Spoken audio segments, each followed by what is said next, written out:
تبارك الذي نزل الفرقان على عبده ليكون للعالمين نذيرا. الحمد لله.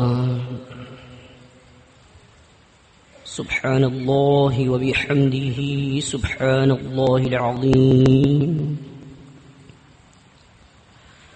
سبحان الله وبحمده عدد خلقه ورضا نفسه وزنة عرشه ومداد كلماته.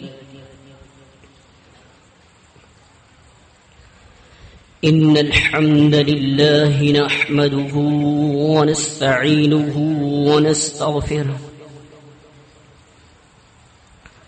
من يهده الله فلا مضل له ومن يضلله فلا هادي له. وأشهد أن لا إله إلا الله وحده لا شريك له. وأشهد أن محمدا عبده ورسوله. أما بعد، فإن خير الحديث كتاب الله، وخير الهدي هدي محمد صلى الله عليه وسلم، وشر الأمور محدثاتها، وكل محدثة بدعة، وكل بدعة ضلالة، وكل ضلالة في النار. اللهم صل على محمد النبي وأزواجه أمهات المؤمنين وذريته وأهل بيته كما صليت على إبراهيم إنك حميد مجيد. أعوذ بالله السميع العليم من الشيطان الرجيم من همزه ونفخه ونفثه.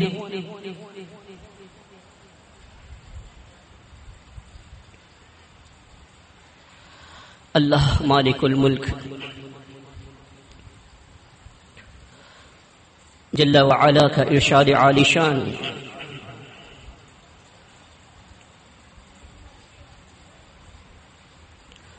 قل ارأيتم إن كان من عند الله ثم كفرتم به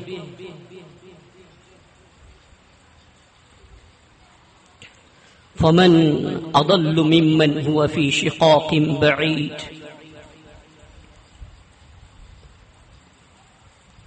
سنريهم آياتنا في الآفاق وفي أنفسهم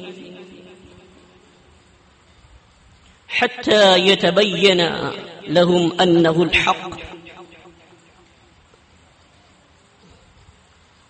أولم يكف بربك أنه على كل شيء شهيد. ألا إنهم في مرية من لقاء ربهم. ألا إنه بكل شيء محيط.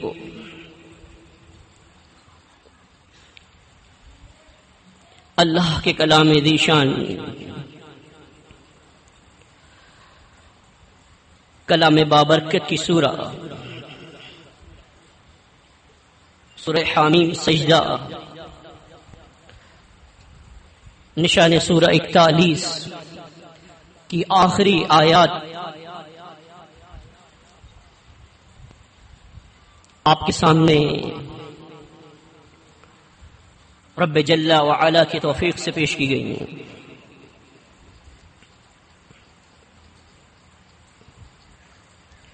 رب العزت کا فرمان ہے، اے نبی ان سے کہہ دیجئے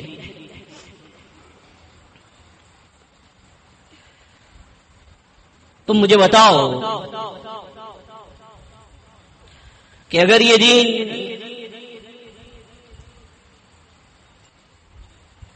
اللہ رب العالمین کی جانب سے،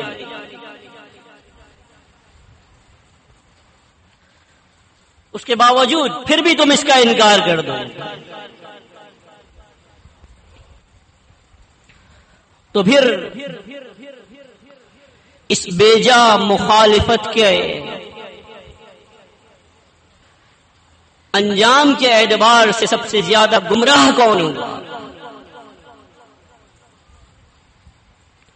کہ کسی چیز کا محض انکار مخالفت کی وجہ سے کر دیا جائے۔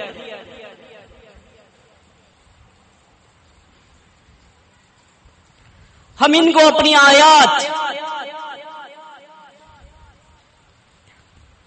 اپنی نشانیاں، آفاق عالم میں دکھا دیں گے،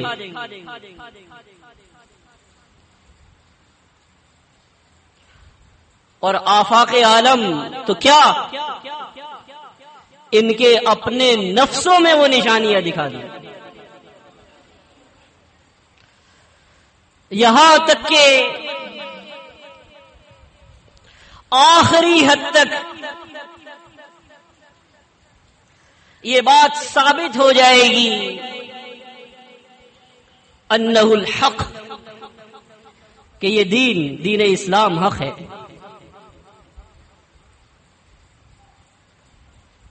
اے نبی صلی اللہ علیہ وسلم، کیا آپ کے لیے یہ کافی نہیں ہے کہ آپ کا رب گواہی کے لحاظ سے حاضر ہے؟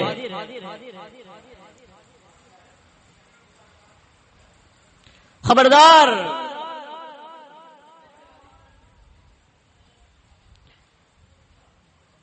یہ لوگ شک میں ہیں،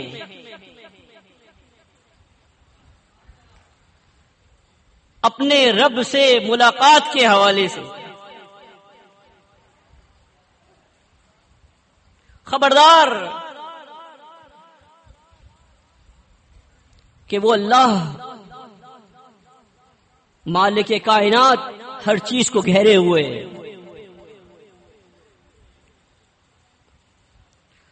انفس و آفاق میں آیات کا دکھا دینا، گویا کہ حق کو حق کر دکھانا اللہ کی ذمہ داری ہے۔ اللہ پر یہ لازم ہے کہ وہ حقیقت کھول دے گا۔ یہ لوگ جو ملحد ہیں، جو کافر ہیں، جو مشرک ہیں،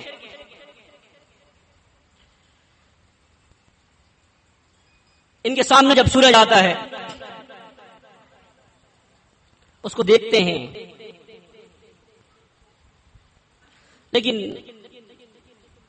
وہ سورج ان کے لیے اللہ کی معرفت کا ذریعہ نہیں بنتا۔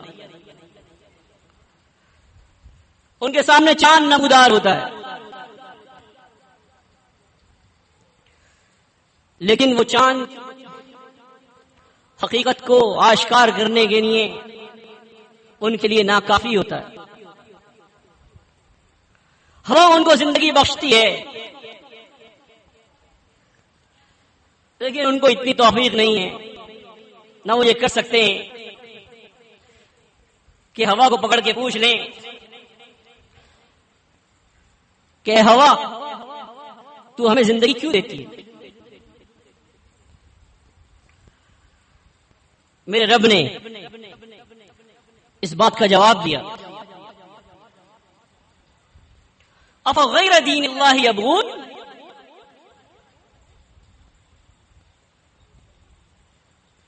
کیا یہ اللہ کے علاوہ کسی اور قانون کے خواہ ہیں؟ کوئی اور قانون چاہتے ہیں؟ وَلَهُ أَسْلَمَ مَنْ فِي السَّمَاوَاتِ وَالْأَرْضِ طَوْعًا وَكَرْهًا وَإِلَيْهِ يُرْجَعُونَ، اسی کے لیے آسمانوں اور زمین میں جو کچھ ہے، چاہتے ہوئے بھی اور نہ چاہتے ہوئے بھی اسلام قبول کر لیا، اللہ کی فرما برداری قبول کر لی، اور یہ سب کا لوٹنا اور مرجع اللہ کی طرف ہے۔ کاش کہ وہ حقیقت کو سمجھ سکے۔ اس کائنات میں آنے کے بعد کسی شخص کے لیے سب سے اہم ترین سوالات کے جوابات کا جاننا جو ضروری ہوتا ہے وہ یہ ہے کہ میں کون ہوں، میں اس دنیا کے اندر کیوں آیا ہوں، یہ دنیا، یہ کائنات آخر میرے لیے کیوں بنائی گئی ہے، اس زندگی کا آغاز کیا ہے، یہ زندگی ہمیں بسر کیسے کرنی ہے، اس کا اختتام کیا ہے۔ یہ کافروں کو توفیق نہیں ملتی، یہ مشرکوں کے سمجھ میں نہیں آتا، جو اللہ کے علاوہ دوسروں کو الہ بناتے ہیں، جو اپنی بنائی ہوئی مورتیوں کو پوجتے ہیں، جو اپنی بنائی ہوئی شخصیات کی عبادت کرتے ہیں، جنہوں نے رب کو چھوڑ کے رب کی مخلوقات کو معبود بنا لیا ہے، ان کے یہ باتیں سمجھ میں نہیں آئیں گی۔ ایک مسلم کے بچے سے پوچھو، وہ جواب دے گا۔ اس سے پوچھو بیٹا تم صبح کو کیا پڑھتے ہو، تم شام کو کیا پڑھتے ہو، وہ یہ کہے گا میں پڑھتا ہوں رضیت باللہ ربا وبالاسلام دینا وبمحمد نبیا۔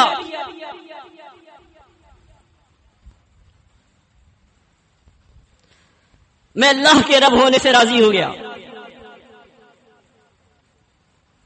اسلام کے دین ہونے سے راضی ہو گیا، اور محمد صلی اللہ علیہ وسلم کے نبی ہونے سے راضی ہو گیا۔ اس کو معلوم ہے کہ دین اور قانون انفس و آفاق کے اندر جو پھیلا ہوئے ہیں وہ مالک حقیقی، وہ صاحب اقتدار اللہ رب العالمین ہے۔ ایک مسلم بچے سے پوچھو، اسے معلوم۔ اللہ کے بندوں، انسانیت کے اعلیٰ ترین ذہن گزشتہ ہزاروں سالوں سے اس بات کی تحقیقات میں لگے ہوئے ہیں کہ قانون کیا ہے۔ اسلام کے علاوہ اگر ان لوگوں سے پوچھا جائے کہ قانون کیا ہے تو ایک ماہر قانون کے الفاظ میں کہ اگر 10 بہترین قانون دانوں کو جمع کیا جائے اور ان سے سوال کیا جائے کہ وہ قانون کی تعریف کر دیں، تو اگر آپ کے سامنے 11 مختلف تعریفیں سامنے آئیں تو آپ کو حیرت انگیز نہیں ہونا چاہیے، اس لیے کہ وہ ابھی تک جان ہی نہیں سکے ہیں کہ قانون کیا ہے۔ یہ تو اللہ کی توفیق سے اللہ نے آپ کو یہ بات اصبر کرا دی کہ ان الدین عند اللہ الاسلام وما اختلف الذین من قبلهم وما اختلف الذین اوتوا الكتاب الا من بعد ما جاءهم العلم بغیا بینهم۔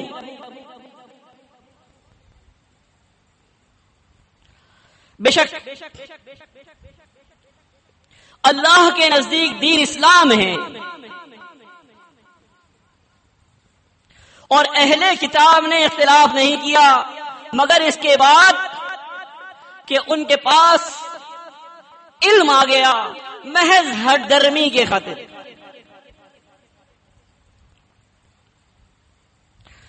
اور اللہ رب العالمین ان کو چھوڑے گا نہیں،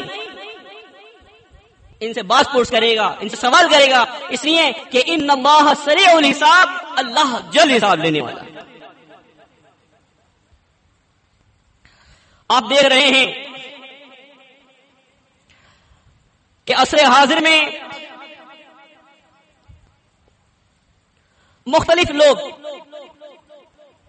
یہ دعویٰ کرتے ہیں کہ خالص اسلام ان کے پاس ہے، مختلف مکاتب فکر، مختلف مسالک، مختلف گروہ، مختلف تنظیمیں جو اسلام کا نام لیتی ہیں، وہ کہتی ہیں قانون دین اسلام ہے، لیکن یہاں پر بات ختم نہیں ہوتی بلکہ یہاں سے بات کا آغاز ہوتا ہے۔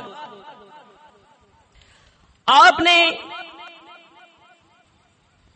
دین کو، قانون کو، اسلام اگر تسلیم کر لیا ہے تو عملی اعتبار سے آپ نے کیا کیا؟ جو کچھ مسالک آپ کے ہیں، جو کچھ مذاہب آپ نے بنائے ہیں، کیا یہ محمد الرسول اللہ صلی اللہ علیہ وسلم کے دور میں تھے؟ اگر یہ محمد الرسول اللہ صلی اللہ علیہ وسلم کے دور میں نہیں تھے تو اب کیوں ہیں؟ میرا موضوع ہے اسلام اور عصر حاضر۔ ایک بات جان لیجئے کہ اللہ کا دین غیر متغیر، غیر متبدل ہے۔ یہ دین جس نے بنایا ہے، یہ قانون جس نے بنایا ہے، جس کی حاکمیت کو ایک مسلم دل و جان سے تسلیم کرتا ہے، اس کی کہی ہوئی بات کسی بھی شخص سے پاک ہے، اس میں کسی قسم کا اختلاف نہیں ہو سکتا، اس میں کسی قسم کا تعارض نہیں ہو سکتا، اس میں کسی قسم کا تفاوت نہیں ہو سکتا، اس میں کسی قسم کی غیر مطابقت نہیں پائی جا سکتی، کیونکہ وہ ایک ایسی ذات کی جانب سے ہے کہ جس کا علم ماضی، حال اور مستقبل پر محیط ہے۔ دنیا کا کوئی کتاب لکھنے والا، کوئی تحریر لکھنے والا جس کا علم دائمی نہ ہو، اس میں تعارض کا پایا جانا ممکن ہے، اس میں غیر مطابقت ہو سکتی ہے۔ یہی وجہ ہے کہ اس سے پہلے جو نظریات لوگوں نے پیش کیے، بڑے بڑے نام ہیں، آج ان کی مثال بھی نہیں ہے۔ آج لوگوں نے ان نظریات کو ردی کی ٹوکری میں ڈال دیا ہے۔ بڑے بڑے نظریات کالعدم ثابت ہو چکے ہیں عصر حاضر میں، لیکن میرے رب کا کلام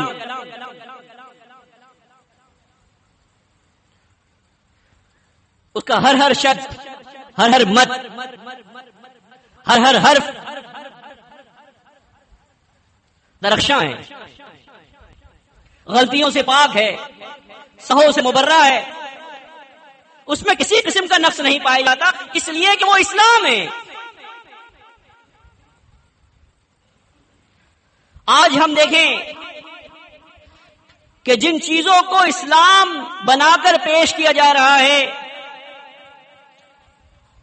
ان کے نتائج برعکس ہیں، وہ فی زمانہ پوری نہیں اترتے۔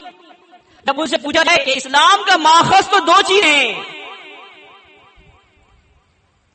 اللہ رب العالمین کا کلام، کلام ذیشان، اور محمد الرسول اللہ کی بات، آپ کا عمل، آپ کی تقریر، یہ چیزیں تم کہاں سے لے کر آئے ہو؟ یہ مسالک تم کہاں سے لے کر آئے ہو؟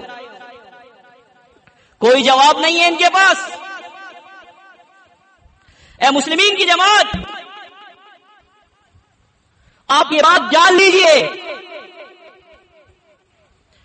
کہ جو چیز آپ کے پاس ہے وہ دنیا میں کسی کے پاس نہیں ہے۔ دنیا کے اندر جغرافیائی حدود کی بنیاد کے اوپر تقسیم موجود ہے، اندر لسانی تفریق موجود ہے، گروہی تقسیم موجود ہے، مذہبی تقسیم موجود ہے. ان کے پاس کسی مسئلے کا حل نہیں ہے. اگر دنیا کے اندر امن چاہتے ہیں، اگر دنیا کے اندر غلبہ چاہتے ہیں، تو انہیں ایک پلیٹ فارم پر جمع ہونا ہوگا، اپنے تمام مسالک اور مذاہب کو خیر بات کہنا ہوگا، اس لیے کہ یہ سب جعلی ہیں، یہ سب ڈھونگ ہیں، یہ سب باطل ہیں، اور یہ وہ تمام چیزیں ہیں جو انسانیت کی پیدا کرنا ہے، جو شخصیات کی پیدا کرنا ہے.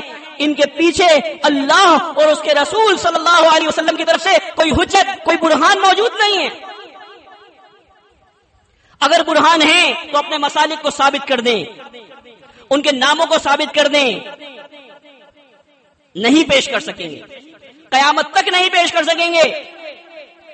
جو مملکتیں اسلام کے نام پہ موجود ہیں، کوئی ایک مملکت بھی اس کرۂ ارض کے اوپر نہیں ہے جہاں پر اسلامی قانون نافذ ہو. مملکتوں کے قانون ہیں. اگر کسی چیز پر ٹائٹل اسلامی لکھ دیا جائے تو کیا اس کا ٹائٹل اسلامی لکھنے سے وہ اسلامی ہو جاتی ہے؟ نام رکھ دیا جائے مسلم کمرشل بینک،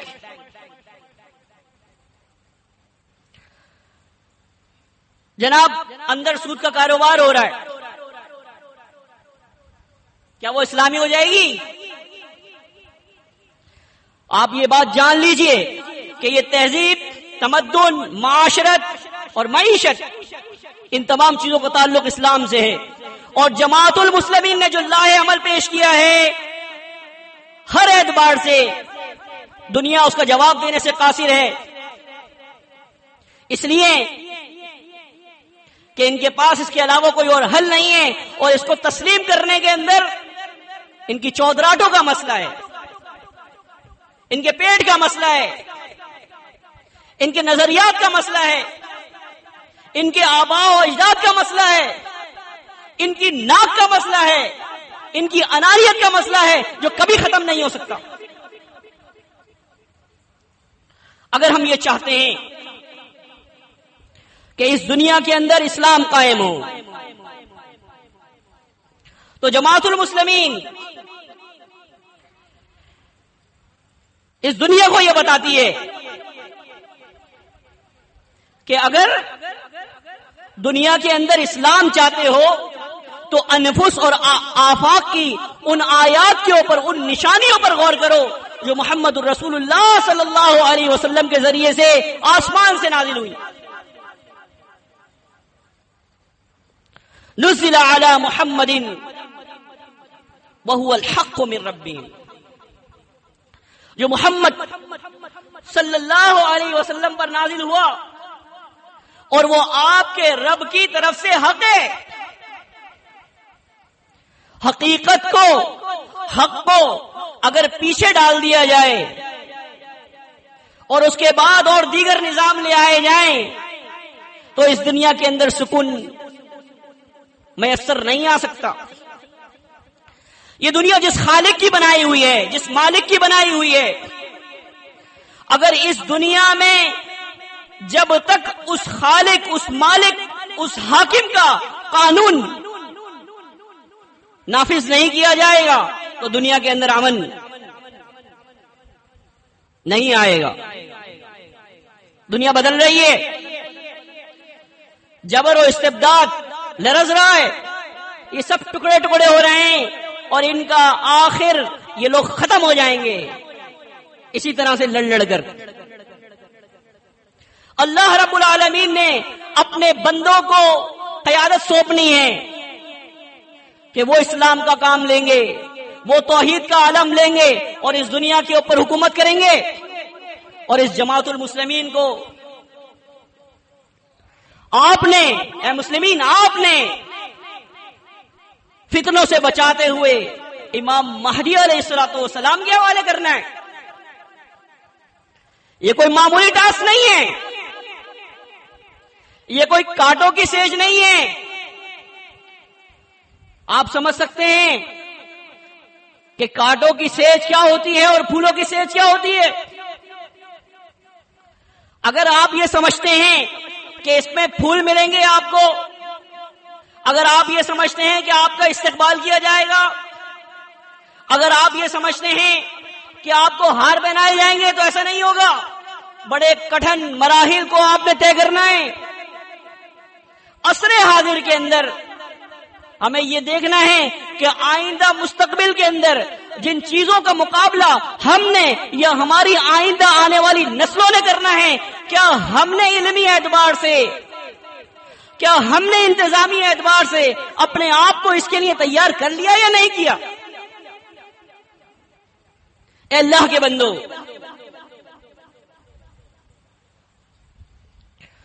آپ اللہ پر ایمان لائے، محمد الرسول اللہ صلی اللہ علیہ وسلم پر ایمان لائے،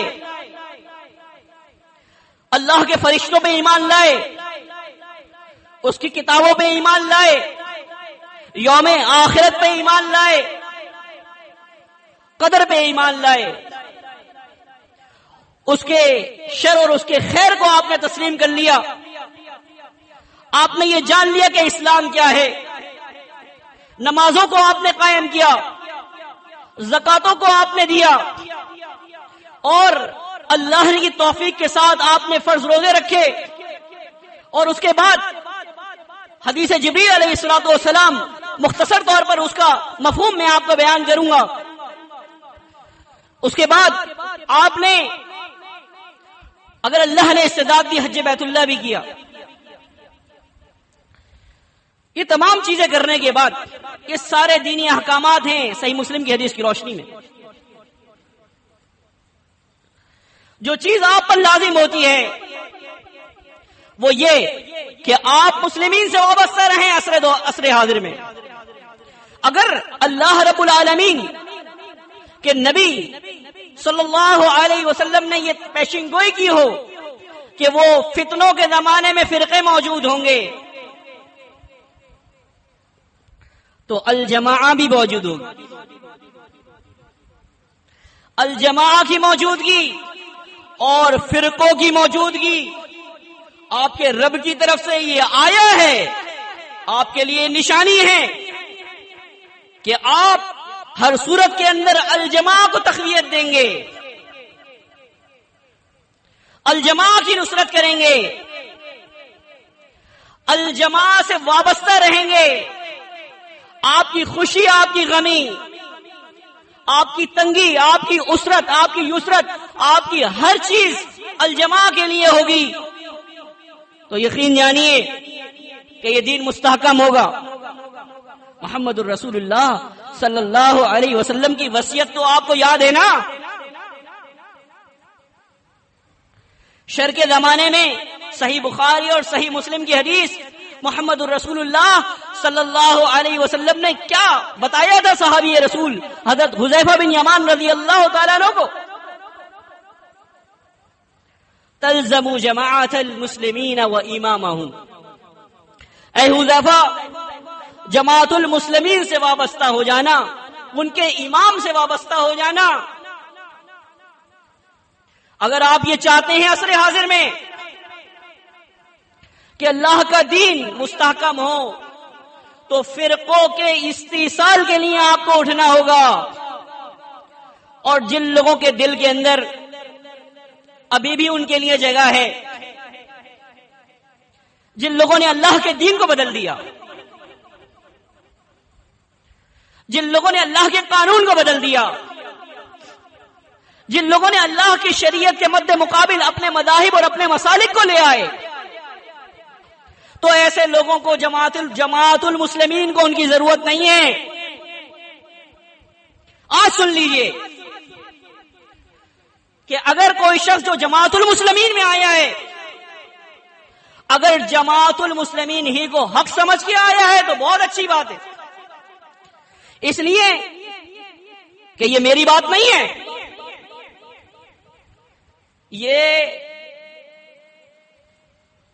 محمد الرسول اللہ صلی اللہ علیہ وسلم کے نکلے ہوئے الفاظ ہیں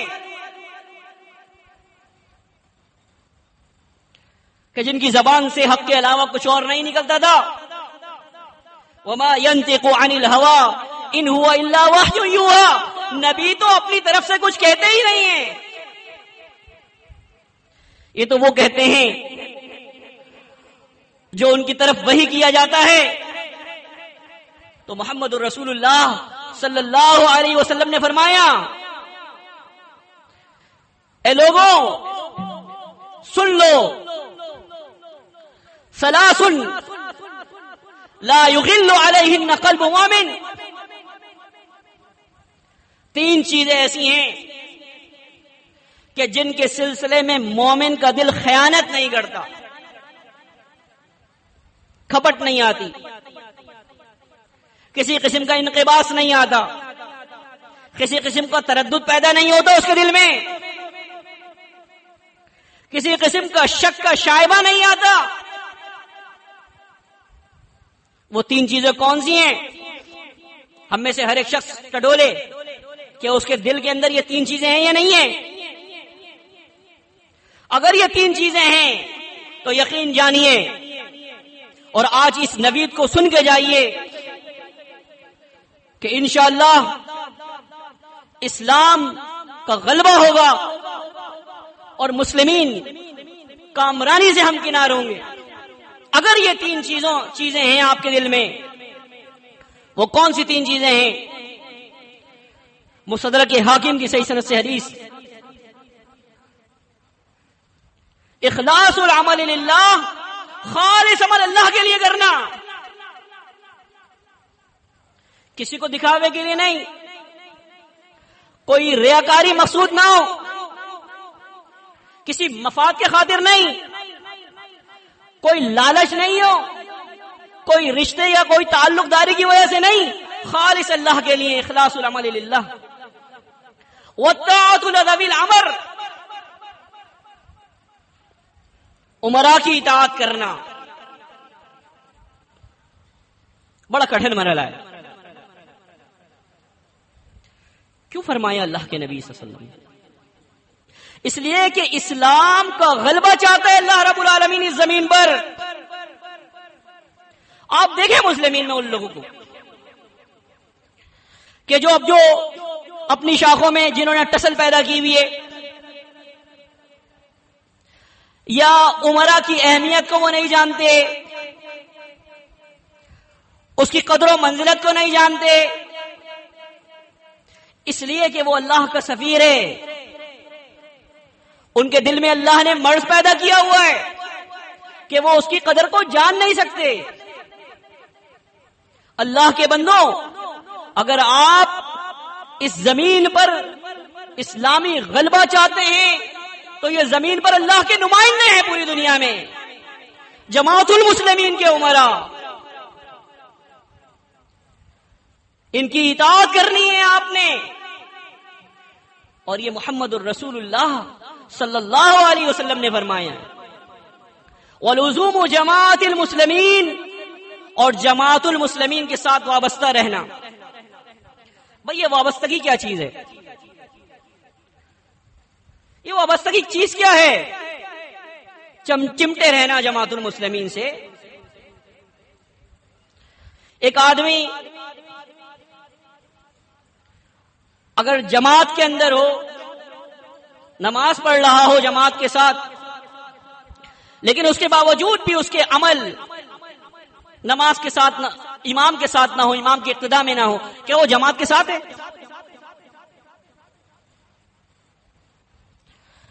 آپ سمجھ لیں اس بات کو کہ جو آدمی اپنی چلاتا ہے وہ جماعت میں نہیں ہے. جماعت سے وابستگی کا مقصد یہ ہے، سب سے پہلی بات کہ وہ مسلمین کے امام کے ساتھ اللہ اکبر کے ساتھ اللہ اکبر کہے گا، اپنے تمام احکام میں تعبدیہ عبادتی احکامات امام کی اقتداء میں ادا کرے گا.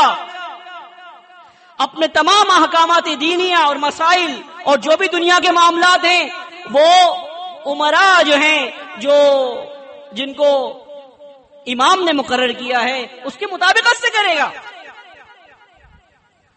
تب جماعت المسلمین کو عروج ملے گا۔ اپنے مال جو ہیں جو اللہ نے فرض کیے ہیں، جو یتیموں مسکینوں بیواؤں کا حق ہے، اپنی مرضی سے خرچ نہیں کرے گا، امراء کو دے گا، مسلمین کے ائمہ سے بیعت کرے گا، اس کے امراء سے بیعت کرے گا، اور یہ بیعت کوئی پیری مریدی کی بیعت نہیں ہوگی، اللہ کے دین کو اللہ کی زمین پر نافذ کرنے کی بیعت ہوگی۔ یہ کہ وہ نماز قائم کرے گا، زکوٰۃ دے گا، چوری نہیں کرے گا، شرک نہیں کرے گا، اور ہر مسلم کی خیر خواہی کرے گا، اور دیگر وہ تمام امور کہ جس پر اللہ کے نبی صلی اللہ علیہ وسلم نے بیعت لی، جس پر تمام خلفاء نے بیعت لی، اور جس پر دیگر ائمہ نے بیعت لی، وہ تمام امور۔ یہ امراء جو ہیں وہ اسلام کی تمکینت کا ذریعہ ہیں۔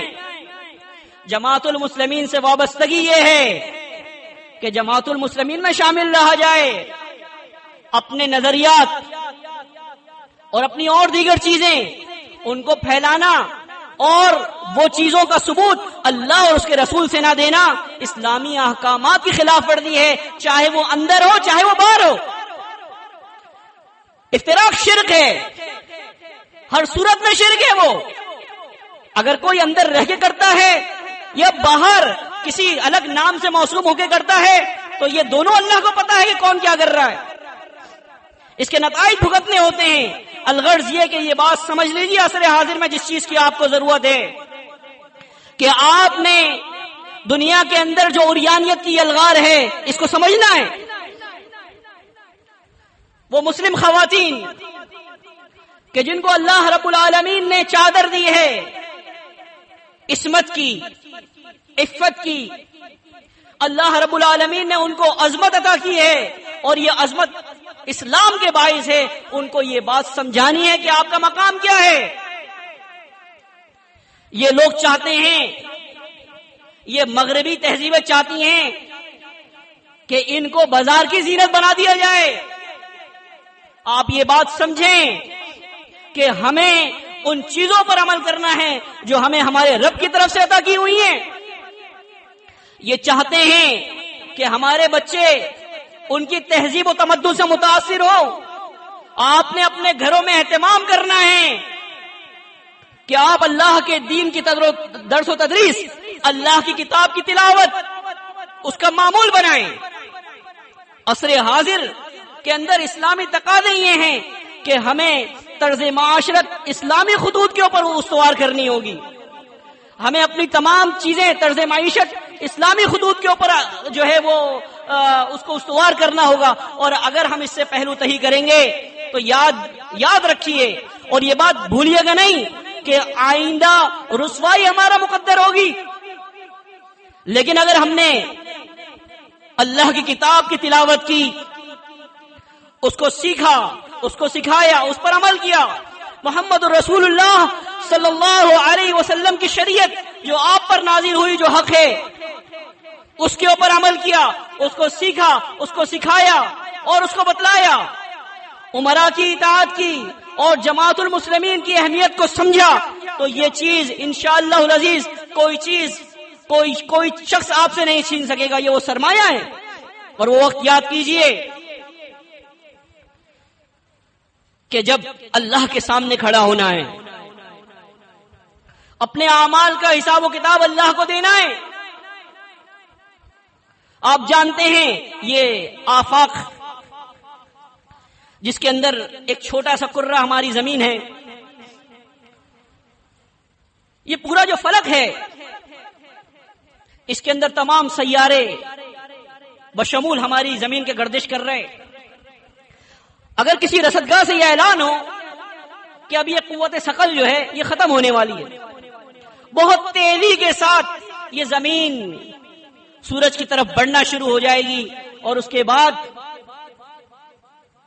یہ ایک ایسے دہکتے ہوئے الاؤ میں گر جائے گی کہ اس کی مثال دینے والا کوئی نہیں ہوگا. اور اس سے زیادہ خطرناک بات یہ ہے کہ ہر منٹ میں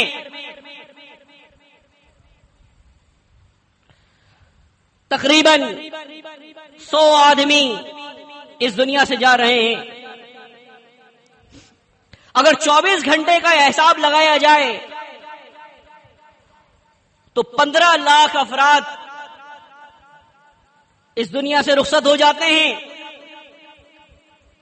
آئندہ 24 گھنٹوں کے اندر جن کی فہرست اللہ رب العالمین نے مرتب کی ہے، ہم میں سے کون جانتا ہے کہ اس میں اس کا نام نہیں ہوگا؟ الا انہم فی مریۃ من لقاء ربہم، خبردار ہو جاؤ، کیا یہ لوگ شک میں ہیں اپنے رب سے ملاقات میں؟ مومن کو شک نہیں ہونا چاہیے. اگر آپ اپنی ذمہ داریوں کو صحیح معنوں میں ادا کر رہے ہیں تو آپ کے لیے خوشخبری ہے، ہم سب کے لیے خوشخبری ہے. اگر ہم یہ تمام کام اللہ کے دین کی نشر و اشاعت کا کام انجام دے رہے ہیں، ہمارے لیے خوشخبری ہے کہ جب ہم اپنے رب سے ملاقات کریں گے تو اللہ رب العالمین ہم سے راضی ہوگا، ہمارا رب ہم سے راضی ہوگا. لیکن اگر صورتحال اس کے برعکس ہو تو کیا ہم ہمیشہ کا عذاب سہنے کی طاقت رکھتے ہیں؟ اللہ کے بندو، اے مسلمین کی جماعت، اپنی ذمہ داریوں کو سمجھیے. اے مسلمین کے امراء، اے مسلمین کے علماء، اپنی ذمہ داریوں کو سمجھیے. اللہ رب العالمین نے عصر حاضر میں جو ذمہ داری آپ کے کندھوں پہ ڈالی ہے اس کی اہمیت بے حد ہے. انتم شہداء اللہ علی الارض، صحیح بخاری. آپ اس زمین پر اللہ کے شہداء ہیں، اللہ کے گواہ ہیں. آپ کو اللہ کے سامنے جواب دینا ہے کہ اسلام آپ کو معلوم تھا، آپ کے پاس وہ چیز تھی کہ جو دنیا کے اندر کسی کے پاس نہیں تھی. آپ کے پاس وہ خالص دینی طاقت تھی کہ جو دنیا اس سے آشنا نہیں تھی. تو آپ نے کس قدر اس چیز کو سمجھا، کس قدر اس چیز پر عمل کیا، کس قدر اس چیز کو آگے پہنچایا. اللہ رب العالمین سے دعا ہے کہ اللہ رب العالمین جب ہمیں اس دنیا سے رخصت کرے تو اس حال میں اٹھائے کہ ہم مسلم ہوں. ربنا افرغ علینا صبرا وتوفنا مسلمین. اے ہمارے رب، ہم سب تجھ سے دعا گو ہیں کہ صبر اور استقامت کو ہم پر لازم کر دے، اور جب تو ہمیں موت دے تو اس حال میں کہ ہم مسلمین ہوں، صرف تیرے مسلم ہوں.